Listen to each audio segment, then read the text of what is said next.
মদিনার বাজার দিয়ে নবীজি যাচ্ছেন, নবীজির একটা ওট পছন্দ হয়েছে। তো নবী ওটের মালিকের কাছে গিয়ে জিজ্ঞেস করলেন, ভাইয়া এই ওটটার দাম কত?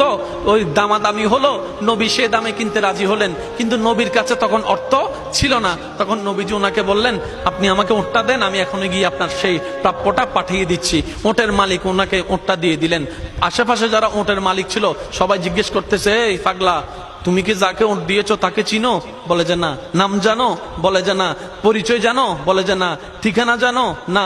তো তুমি যে ওটটা দিয়ে দিলা, উনি যদি ওটার টাকাটা না ফাটায় তখন তো তুমি লসের মধ্যে চলে যাবা। সে ওটের মালিক বলে, এত সুন্দর নুরানি চেহারাওয়ালা কখনো বাটপার হতে পারে না, কখনো চিটার হতে পারে না, কখনো মিথ্যুক হতে পারে না।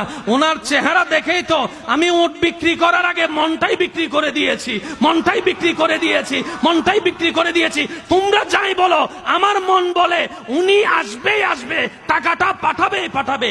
এই কথা বলতে না বলতে কিছুক্ষণ পরে নবীজির একজন সাহাবা এসে বলছেন, একটু আগে একজন ওট নিয়ে গিয়েছেন, কাছ থেকে ওটের মালিকটাকে একটু দেখতে চাই। উনি বলে যে আমার থেকে। তো উনি বললেন, আমাদের নবী আপনার থেকে ওটটা নিয়ে গিয়েছেন, ধরেন ওটের টাকাটাও দিয়েছেন, আপনাদের খাবার জন্য কিছু খেজুরও হাদিয়া পাঠিয়েছেন, খেজুরও হাদিয়া পাঠিয়েছেন। ওই ওটের মালিক বলে, ভাইয়া টাকাটাও রাখেন, খেজুরটাও রাখেন, আগে আমাকে ওনার কাছে নিয়ে যান। আমি ওট বিক্রি করি নাই, আমার দিলটাই বিক্রি করে দিয়েছি।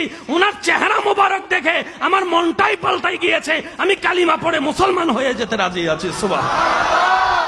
जिसका कोई सानी नहीं वो नबी हमारा है, मुस्तफा की अजमत का हद ही ना किनारा है।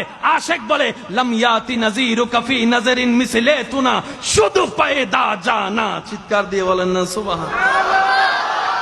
ওই নবীটা কাদের নবী? হয় নাই, সবার আওয়াজ বলেন, ওই নবীটা কাদের নবী? আমাদের কি ভাগ্য সে নবীর উম্মত হতে পেরেছে। আর একটু জোরে।